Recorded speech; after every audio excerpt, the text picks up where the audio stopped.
سلمان بخاری کی کتاب دورنگا سے ان کی کہانی۔ غم اور خوشی۔ زمانوں سے غم اور خوشی کی گہری دوستی تھی۔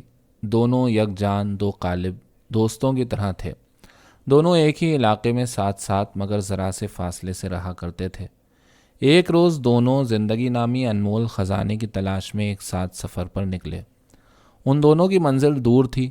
غم نے سفر کے لیے درد نامی اونٹ کی سواری کا انتخاب کیا اور نکلتے ہوئے ایک دوسرے سے وعدہ کیا کہ دونوں ہمیشہ ساتھ ساتھ سفر کریں گے، مگر ذرا فاصلہ رکھ کر کہ کہیں زیادہ ساتھ ساتھ چلنے سے دونوں کی سواریوں اور ان پر لدے سامان کو نقصان نہ پہنچے۔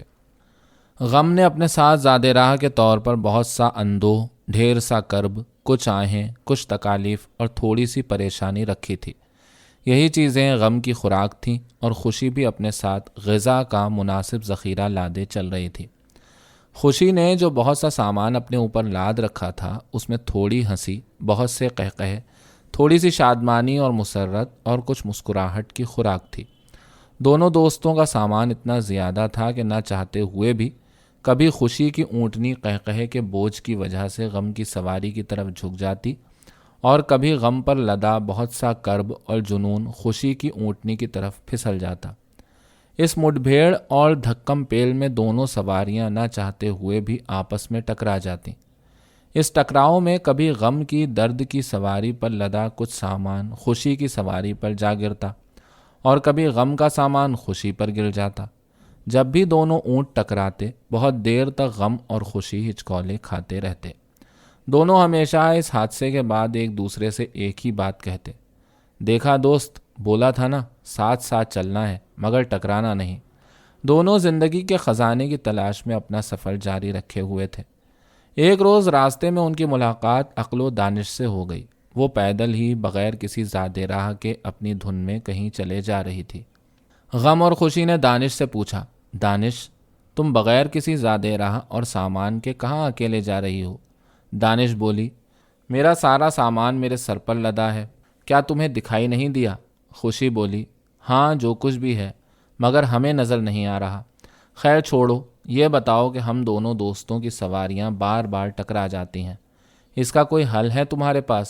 دانش بولی: حل تو ہے، مگر تم دونوں شاید مانو نہیں۔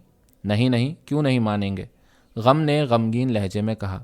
دانش بولی: اچھا تو ایسا کرو غم، تم سب سے پہلے اس درد کی سواری سے اتر جاؤ اور اونٹ پر لدا آدھا اندوہ اور آدھی تکلیف دریا برد کر دو۔ کچھ تکلیف خوشی کو تحفے میں دے دو، تھوڑا درد، تھوڑی تکلیف بھی باندھ کے مختلف پوٹلیوں میں مختلف مقامات پر رکھ چھوڑو، شاید کسی خوشحال بھوکے مسافر کی بھوک مٹانے کے کام آ جائے، اور خود صبح، دوپہر، شام آہوں کے ساتھ ہنسی ملا کر کھاؤ۔ تم دیکھو گی اس کے بعد سفر اچھے سے کٹے گا۔ اور تم خوشی، اپنے آدھے قہقہے عطیہ کر دو، کچھ دریا برد کر دو، تھوڑے غم کو باندھ کے دے دو، شادمانی میں سے آدھی عطیہ کر دو، ہنسی میں سے کچھ پھینک دو، کچھ راہ چلتے لوگوں کے لیے باندھ کر مختلف مقامات پر رکھ چھوڑو، شاید کسی غمگین مسافر کے کام آ جائے، اور صرف مسکراہٹ صبح، دوپہر، شام اندوہ کے ساتھ ملا کر تناول کرو۔ اور ہاں، ہر کھانے کے بعد تھوڑا سا درد اور تھوڑی سی تکلیف سوغات سمجھ کر کھاؤ، پھر دیکھو تمہارا سفر بھی اچھا کٹے گا اور تم دونوں ایک دوسرے سے زیادہ ٹکراؤ گے بھی نہیں اور بغیر ہچکولوں کے بہت جلد زندگی کے خزانے کو پالو گے۔ خوشی اور غم کو دانش کی باتیں بہت معقول لگیں۔ دونوں اپنی اپنی سواریوں سے اترے اور جیسے جیسے دانش نے انہیں سمجھایا تھا، ٹھیک ویسے ہی کیا۔ دونوں پیدل چل پڑے۔ دانش بھی ان کے ساتھ ساتھ خرامہ درمیان میں چلنے لگی۔ خوشی اور غم کو ایک نیا دوست مل گیا تھا جس کے ساتھ وہ بہت جلد ہی زندگی کے خزانے تک پہنچ گئے۔